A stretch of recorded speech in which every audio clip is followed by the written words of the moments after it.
Hola, ¿qué tal chicos? Buenas tardes, espero que se encuentren bien. Estoy aquí en WeWork con Diego Arias. Él es emprendedor, cofundador de 8 pues, MIPYMES. Una de ellas, que se llama Mexicilla, participó en el programa de Shark Tank. Son socios de Arturo, uno de los The tiburones, Sharks. Yeah. de los Sharks. Él es conferencista, ha dado más de 300 conferencias a nivel nacional e internacional. Ha ganado el premio de Injuven como uno de los mejores emprendedores en 2015. Y pues el año pasado sacó su libro Intensamente. ¿Fue el año pasado? Exitosamente, sí. ¿El año pasado? Sí.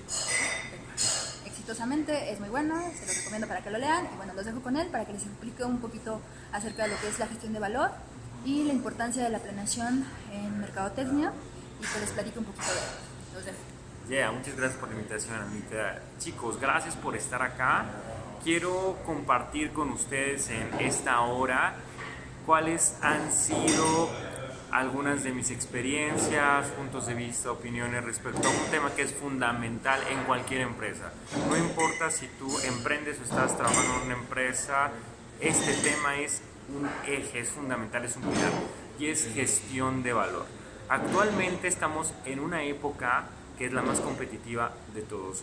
Tenemos productos y servicios en línea en Google, donde nosotros como consumidores podemos elegir entre más de 20 marcas de un solo producto o un solo servicio. Eso nos obliga a las empresas a tener un estándar de competitividad, de innovación y de gestión de cambios y estrategias mucho más alto, porque hoy tenemos más competidores que hace 2 décadas pasadas. Las personas que llevan el marketing, la publicidad y el diseño se vuelven parte clave, tienen un rol fundamental en la gestión de innovación y de mejora de procesos, porque actualmente no solo se trata de tener el mejor producto o de tener el mejor servicio. Teniendo una competencia tan amplia, se trata de mejorar la calidad de vida de las personas, se trata de comunicarlo en la manera más simple, en la manera más rápida, en la manera más digital también. Hay diferentes factores que nos llevan o están involucrados en este proceso. Te voy a platicar mi experiencia respecto a ello y estoy seguro que podrás aprender mucho en esta sesión. Pero lo más importante es que lo lleves en práctica. Recuerda que de todo aquello que podemos nosotros aprender o retener, lo que ponemos en práctica es el 87% de lo que estamos aprendiendo.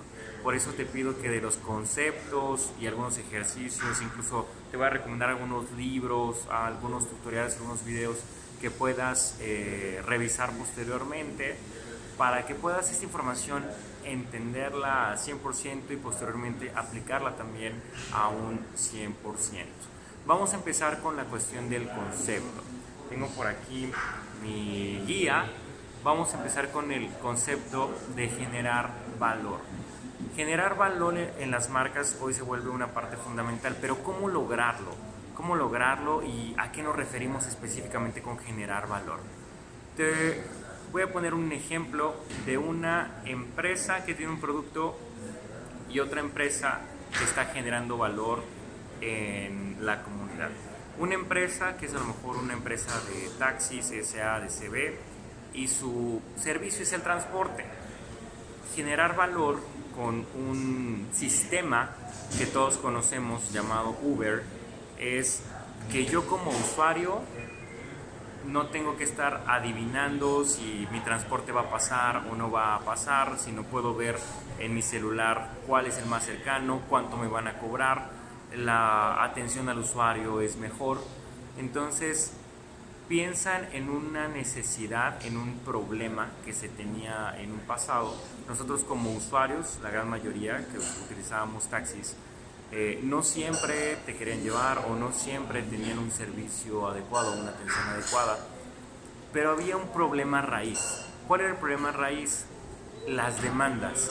Cuando tú bajabas a una avenida, por ejemplo, a tomar un taxi, no sabías exactamente el tiempo que iba a demorar en que pase uno. Y era incluso una cuestión hasta de suerte, ¿no?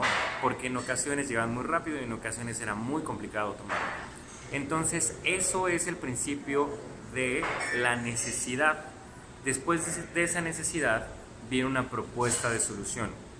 La propuesta de solución de la plataforma Uber es tener un mayor control, tener un sistema que permitiera hacer más visible qué unidades estaban cerca de donde tú estás, en qué tiempo llegaban, incluso que tú pudieras ver en el mapa por dónde estaban viniendo, y eso también te da un esquema de mayor seguridad y tranquilidad.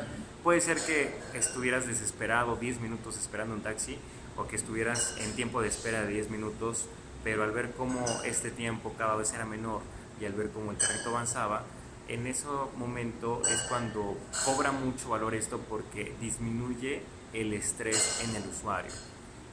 Partimos de un concepto que es clave.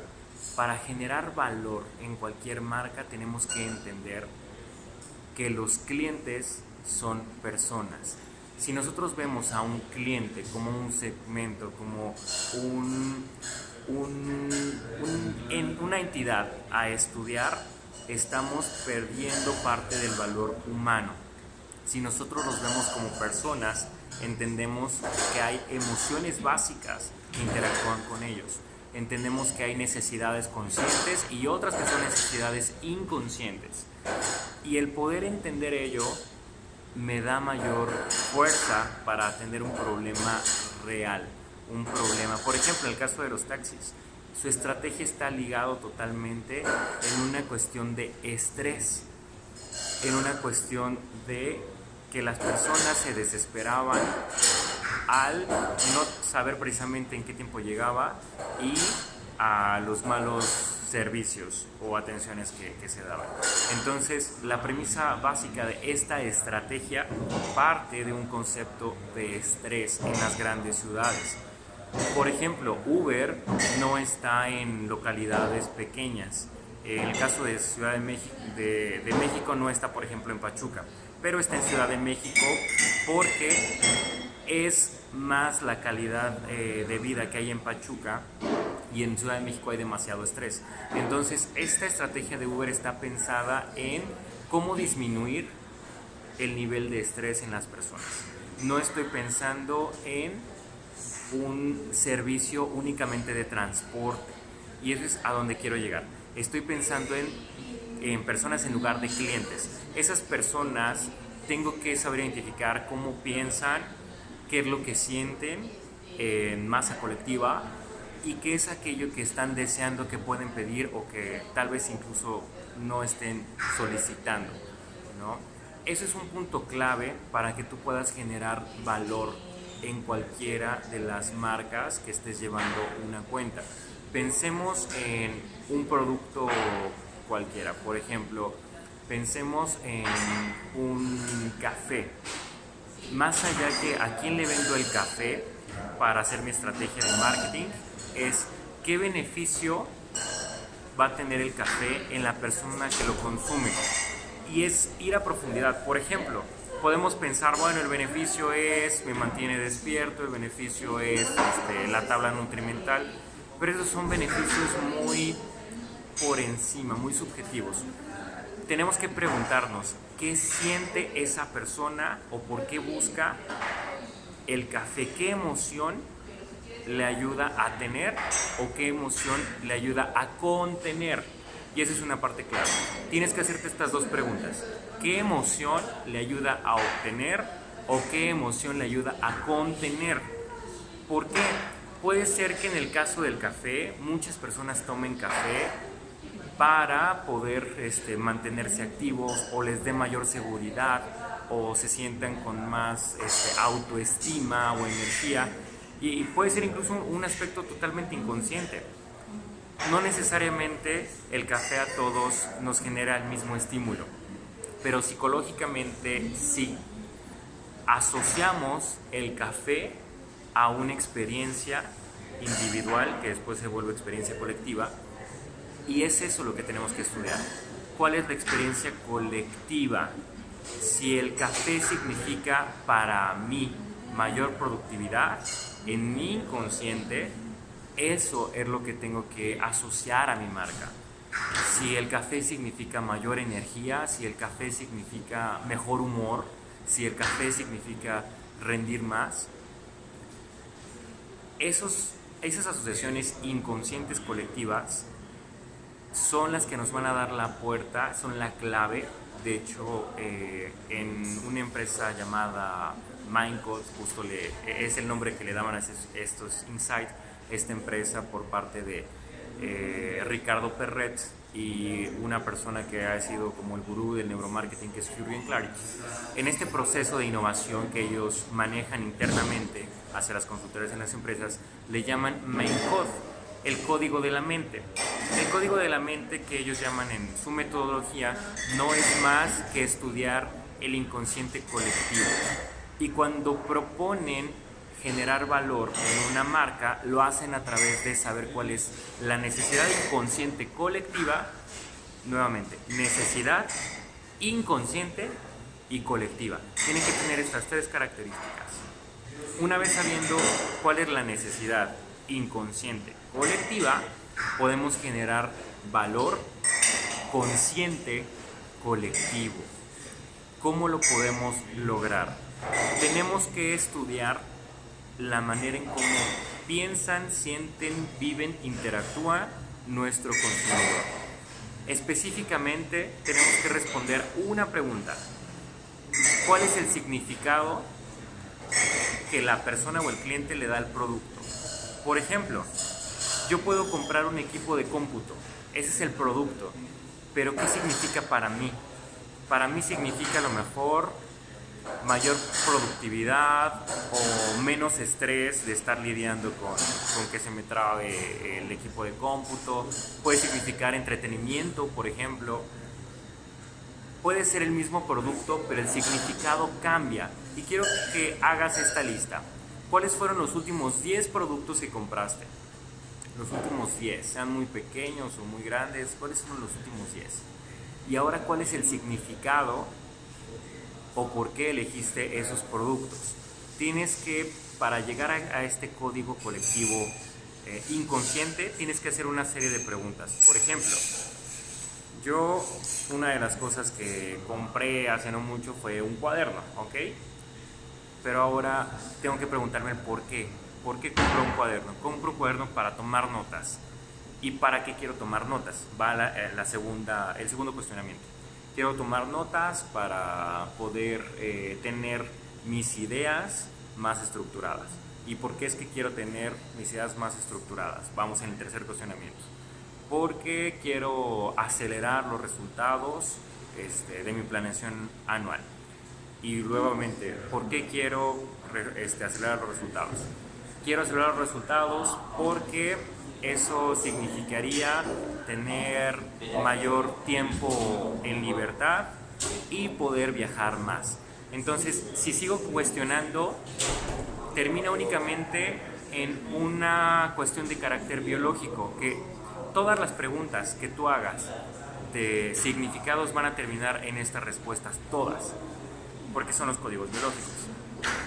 Una es sobrevivencia, otra es protección, otra es exploración. En el caso de mi cuaderno, probablemente mi inconsciente me lleva una parte de exploración, porque yo compro un cuaderno para tener más orden y busco más orden para tener más estructura, y de ahí me lleve a productividad, y la productividad a mejores resultados, y mejores resultados me lleve a viajar más, que eso significa exploración, algo de conducta biológica. Pero un cuaderno significa para mí un código inconsciente en este aspecto, exploración. Te voy a compartir un enlace, una imagen donde vienen todos los códigos inconscientes, absolutamente todas las respuestas de qué pareja eliges, de qué carrera estudias, de qué compras, en dónde trabajas. Todas las respuestas inconscientes terminan en esos códigos biológicos, que son menos de 15. Y es importante que tú conozcas y sepas emplear estos códigos biológicos, porque nosotros no estamos comprando un producto, estamos comprando lo que el producto significa para nosotros. Por ejemplo, si yo tuviera un cuaderno tipo agenda donde me diera ciertas herramientas, probablemente yo habría elegido ese producto en lugar de este. Pasa algo similar con las aplicaciones. Tengo más de 7 aplicaciones que he usado para hacer agendas, pero la más eficiente ha sido Google Calendar. Y Google Calendar me ayuda porque está vinculado a mi email, porque puedo mandar invitaciones, porque tengo diferentes reuniones que son a nivel internacional. Entonces Google Calendar adecua eso en la parte de horarios. Eso es generar valor cuando están pensando cómo su cliente, en este caso yo, interactúa. ¿Qué necesito? Entonces generar valor es pensar qué está necesitando, cuál es la necesidad inconsciente de tus clientes, y eso es a lo que le llamamos a nivel colectivo. ¿Ok? Sé que esto que te explico tal vez pueda ser muy técnico, pero es muy importante porque si tú entiendes y aplicas esta herramienta, te garantizo que vas a tener mejores resultados que el 95% de los publicistas actuales, porque estas herramientas que te brindo, más que publicidad, es de cuestión de comportamiento humano aplicado a la publicidad. En el caso, por ejemplo, de marcas como Yakult, que todo su grupo, que es Sofut de Yakult, el mismo Yakult, y algunos otros que tienen, todo está pensando en bienestar, está pensando en generar bienestar en las personas.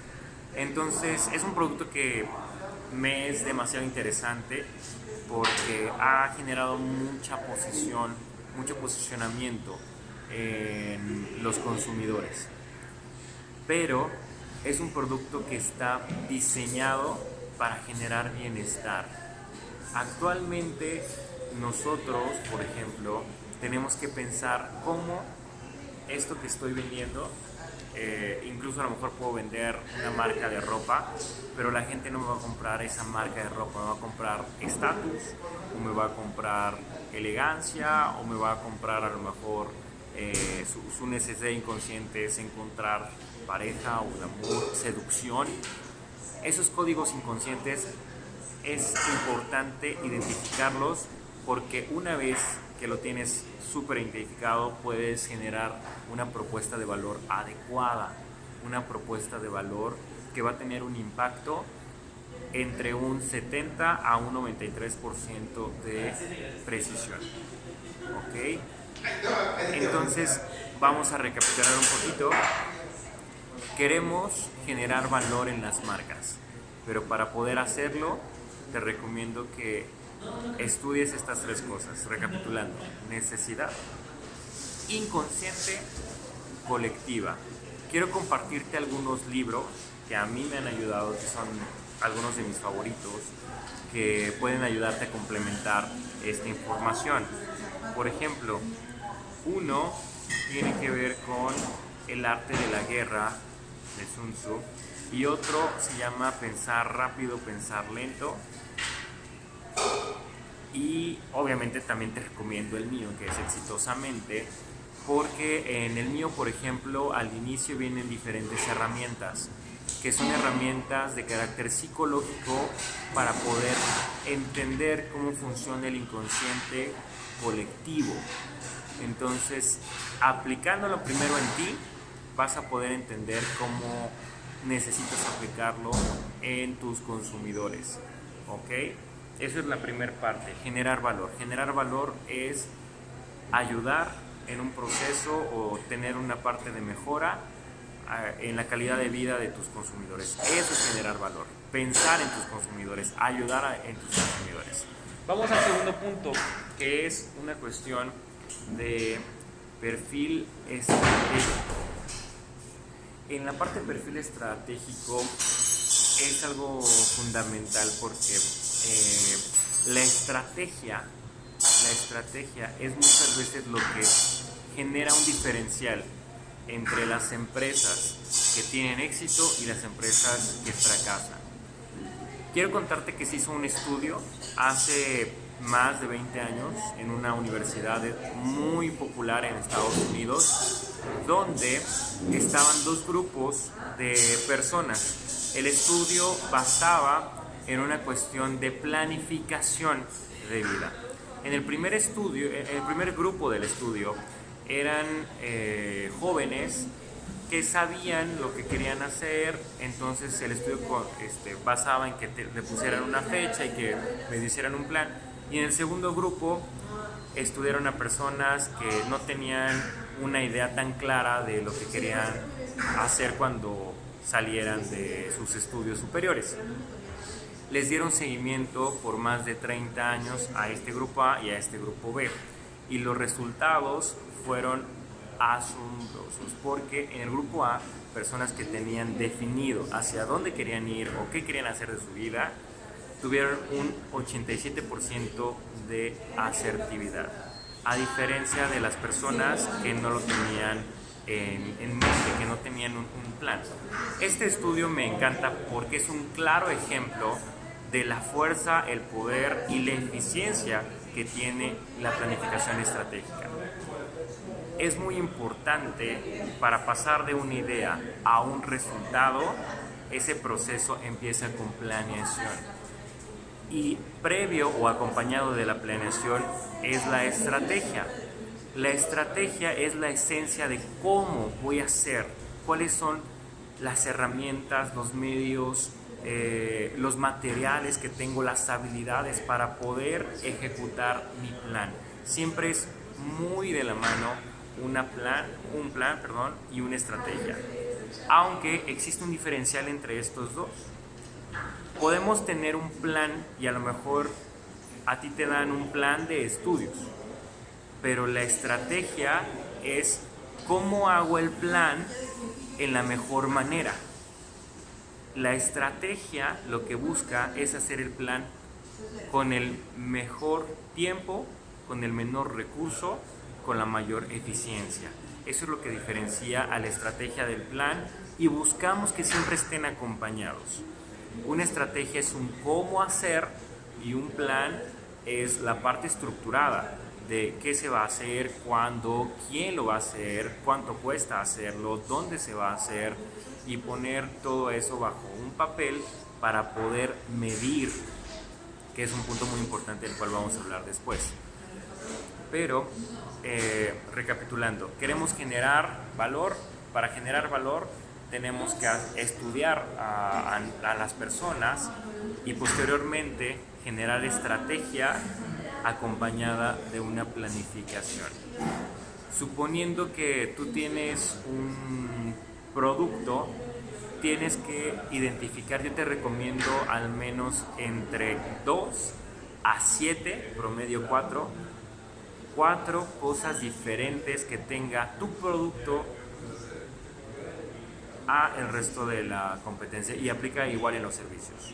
Promedio 4 diferenciales que tenga tu producto a el resto de la competencia. Por ejemplo, esto que estamos haciendo en este momento es algo que no en todas las universidades se da.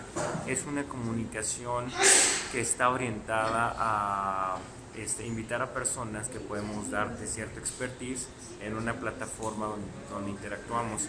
Es un diferencial por parte de la escuela Unitec, pero va a llegar un punto donde muchas otras universidades también empiecen a hacerlo.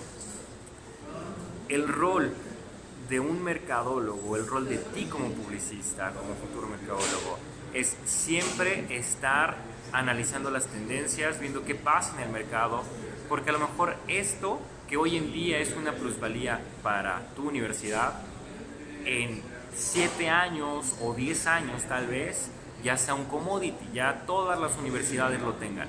Entonces la estrategia también conlleva una parte de ver qué sigue, cuáles son los pasos hacia adelante. Y de ahí viene un diferencial que explica justamente esta unidad sobre planeación estratégica y planeación operativa. Porque en la planeación estratégica lo que intentamos decirte es que también tenemos que ver hacia futuro, que tenemos que planear hacia largo plazo, porque a diferencia de la planeación operativa, muchas veces solo nos quedamos en corto plazo. Pero ahora yo te quiero preguntar,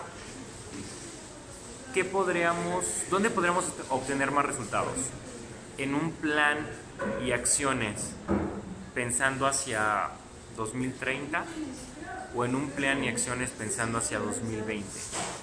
Definitivamente los planes a largo plazo casi siempre nos dan mejores resultados. Y eso sucede en las finanzas, sucede en el marketing, sucede en la administración y sucede incluso en otras áreas, ¿no? Y evidentemente es mejor pensar a largo plazo y empezar en un lapso pequeño.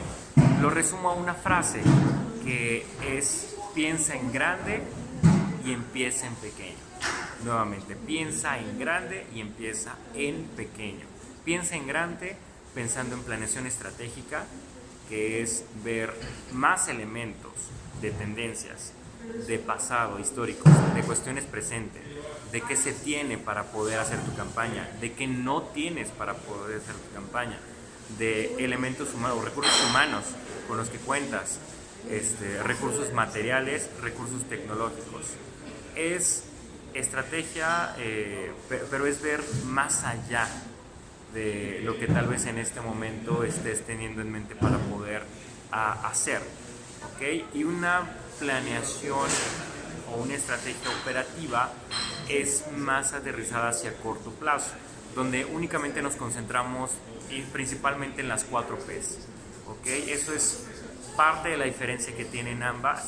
Lo que intentamos con esto es no decir que una sea mejor que otra, pero sí comentar o compartir que en experiencia empresarial y corporativa siempre hay planeación estratégica y planeación y cuestiones de estrategias operativas.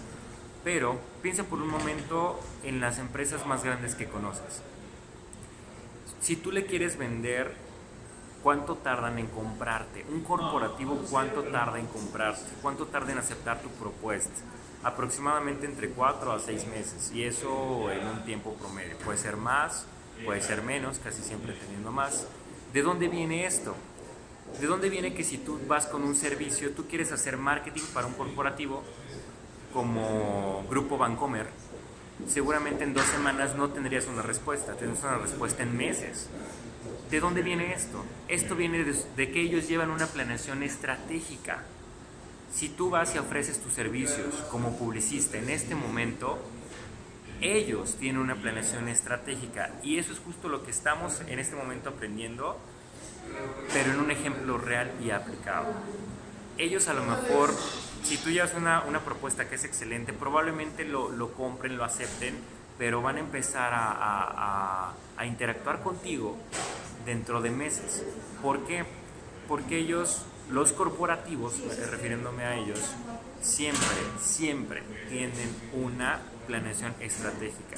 Y eso es muy importante, es un punto de reflexión. ¿Será que las pymes, como no son grandes, no tienen planeación estratégica? ¿O será al revés? No son grandes porque no hay una planeación estratégica detrás. Y se vuelve como el huevo y la gallina. Pero en mi experiencia es clave, es esencial, y no conozco o no he trabajado hasta la fecha con un solo corporativo que no tenga este tipo de estrategias que intentamos compartirte. Muy bien. Para poder hacer una planeación estratégica necesitas ser una persona estratégica. Y es muy simple y muy importante. Casi nunca se habla de esto, pero es el punto cero, es punto base. Imagina que yo te digo, vamos a hacer una campaña creativa para desarrollo tecnológico, pero no somos personas ni tecnológicas ni creativas. ¿Cuán fácil o difícil sería llegar a este objetivo? Seguramente sería muy complicado. Entonces, quiero compartirte cuál es el perfil de una persona estratégica con 2 propósitos. El primer propósito es que si tú tienes un perfil estratégico, sepas cómo usarlo, cómo aplicarlo y cómo complementarlo. Y el segundo, si tú no tienes un perfil estratégico, que tengas una posibilidad, una herramienta o una guía de cómo poder empezar a desarrollar esa habilidad. ¿Ok? Quiero mostrarte lo que es el sistema DICS. Y el sistema DICS está compuesto de 4 elementos. El primero es un elemento que le llamamos personalidad dominante. La personalidad dominante son personas que tienen ciertas habilidades orientadas a trabajar en resultados, son muy buenos trabajando bajo presión, tienen un liderazgo natural, son personas que son muy directas. En su contraparte, algo que no es ventajoso para su personalidad es que suelen ser personas muy rudas, pueden llamarlos de alguna manera como si fueran muy groseros. Vamos a pensar en alguien, un Donald Trump, una persona muy dominante, orientada a resultados. Donald Trump, si lo dice y lo piensa, lo hace, pero las maneras de cómo hacerlo tal vez no son siempre las correctas. Ese es un ejemplo muy dramático de una personalidad dominante. La contraparte de la personalidad dominante es la personalidad influyente. La personalidad influyente es como un Barack Obama. Es una persona orientada a las personas, inspirar, motivar, son excelentes en comunicación, tienen también un liderazgo, pero un liderazgo más humanitario, por ejemplo. Y esas personas son las más creativas, también tienen una parte muy importante en creatividad. Yo interpretaría que muchos de los publicistas y mercadólogos tenemos cierta parte en cuestión de este perfil, que es el perfil influyente. Pero el perfil influyente, su contraparte es el perfil calculador. Lo que no hacen bien por naturalidad, según esta teoría psicológica que existe desde hace ya muchos siglos, es una parte calculadora. Hay un teorema donde habla de que entre más creativos una persona es menos organizada. Y ese teorema no es en un 100% real, pero sí en un 80%. Y eso habla de que muchos de los publicistas necesitan no estructura para poder ser más creativos. Porque incluso desde la parte de interacción en cerebro, en cuanto a conexiones de hemisferios, entre más estemos utilizando un hemisferio de donde emana la creatividad, que está en el sistema límbico, lado derecho, menos tenemos un poder de análisis, que le llamamos neocórtex. Entonces, para poder unir estos dos, por ejemplo, el perfil estratégico, casi siempre lo vemos más en carreras como contadores, financieros, administradores. Hablan distinto, piensan distinto, se visten distinto, actúan distinto. Pero eso no quiere decir que tú, si eres un gran creativo, no puedas ser un estratégico.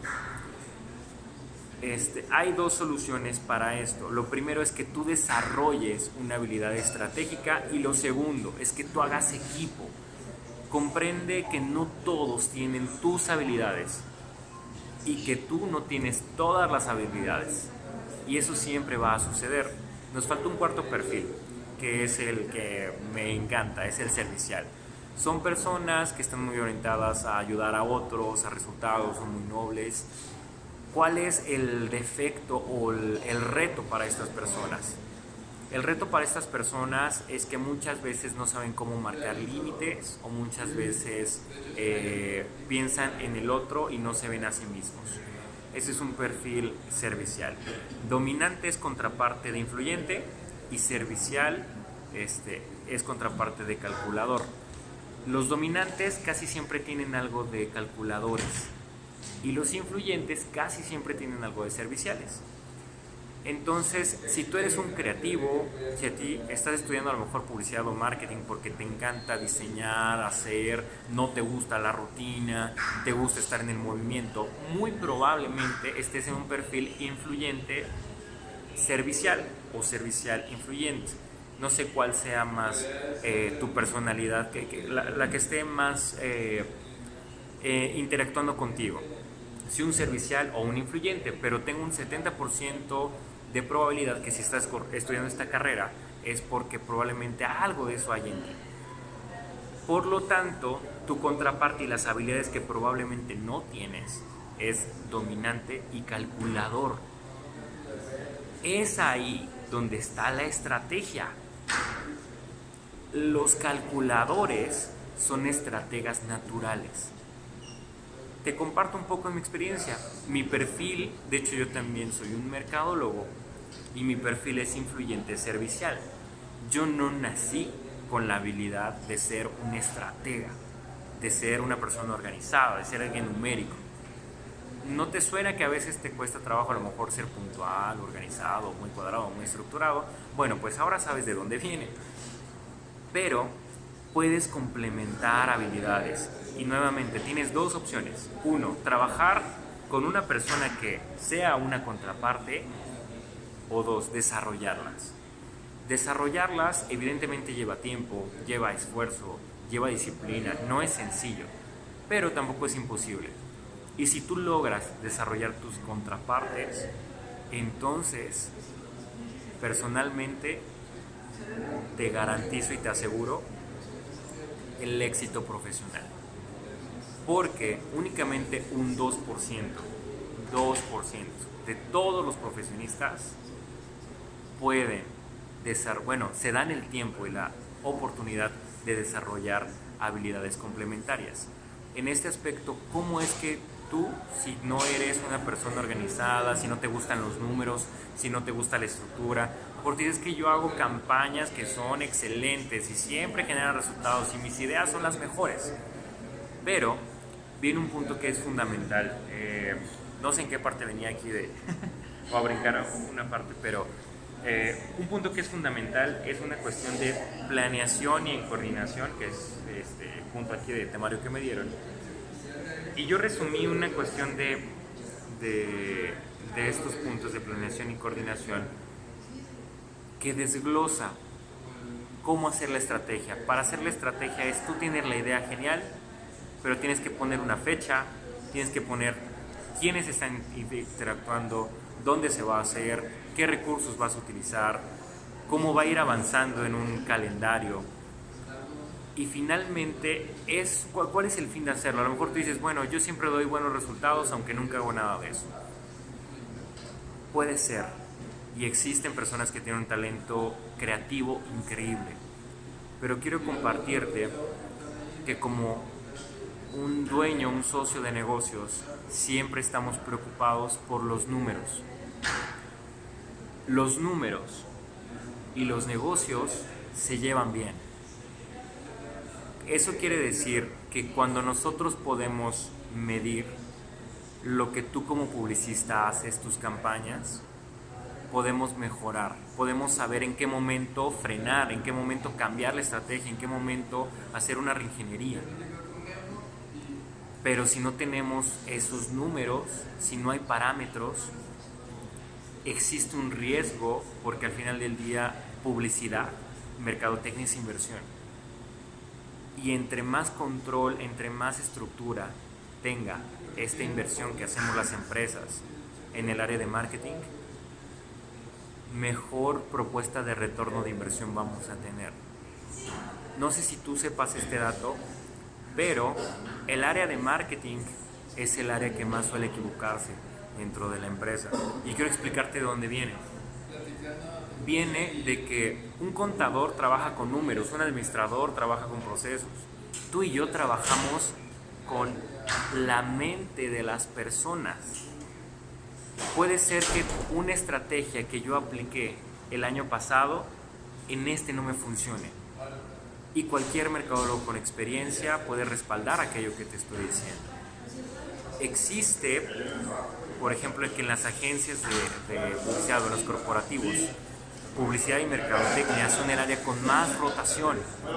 Y son el área con más rotación porque nosotros estamos trabajando, estamos haciendo planeación, estamos haciendo campañas de algo que tiene que ver con los deseos de las personas, con las necesidades de las personas. Pero la necesidad que hoy tienen no me asegura que sea la necesidad de mañana. Se ha dicho, y yo sé que está actualmente de moda el tema del neuromarketing y la estadística, que nosotros somos los que más fracasamos, pero yo quería explicarte el por qué.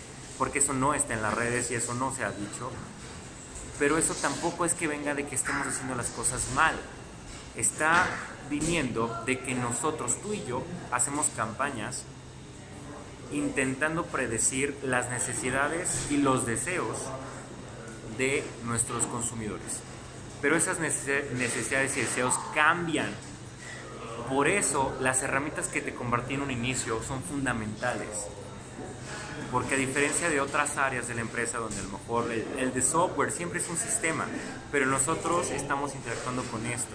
Simplemente tú como publicista, piensa un momento en todo lo que compras. Y lo que compras no es lo mismo siempre. Tus deseos y necesidades cambian como persona. Por eso es que quiero que más allá de ver al cliente como cliente, lo veas como persona. Y a partir de eso generes la estrategia. La estrategia siempre va a tener cambios, siempre va a tener ajustes. Podemos tener un plan, pero el plan tiene que ser lo suficientemente flexible para poder hacer los ajustes necesarios que nos va a conllevar la implementación. Tú a lo mejor puedes decir, mi campaña va a tener un impacto en redes sociales para 2.4 millones de usuarios. Y esos 2.4 millones de usuarios tenemos que llevarlos a la página web en un 20%. Y de ese 20% es otro 10% el que nos tiene que comprar. Pero ¿qué sucede a lo mejor si el link que llevaba de tu campaña de redes sociales, de Instagram o Facebook, estaba desvinculado de la página web?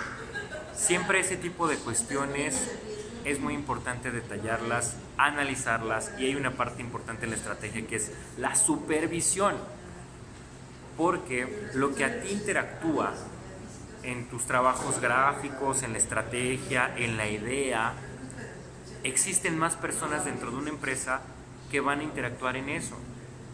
Personas que son community manager, personas que son diseñadores gráficos, personas que están en el área a lo mejor de call center, o interactúas con más personas. Y en la estrategia no solo es qué voy a hacer, dónde lo voy a hacer, quiénes lo van a hacer, cuándo se va a hacer. También hay una parte fundamental que es el control, el seguimiento. Y este control y seguimiento es tan importante porque es justamente donde entra el trabajo en equipo.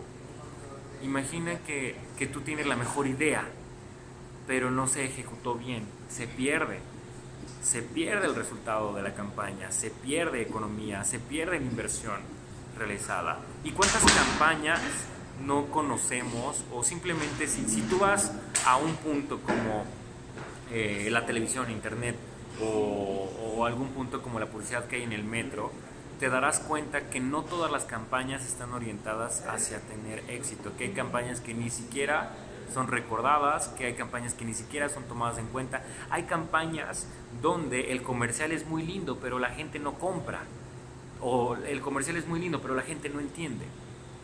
Te hablo, por ejemplo, de un caso de política, en una campaña política en Brasil.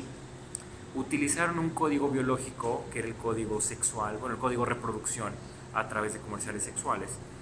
Pero en esa parte sabemos perfectamente que la cuestión sexual vende mucho, pero hemos demostrado a través del neuromarketing que es tanta la atención que le pone el usuario a la sexualidad que se olvida de la marca, y se olvida del producto, y se olvida del mensaje. Esa es la importancia de saber cómo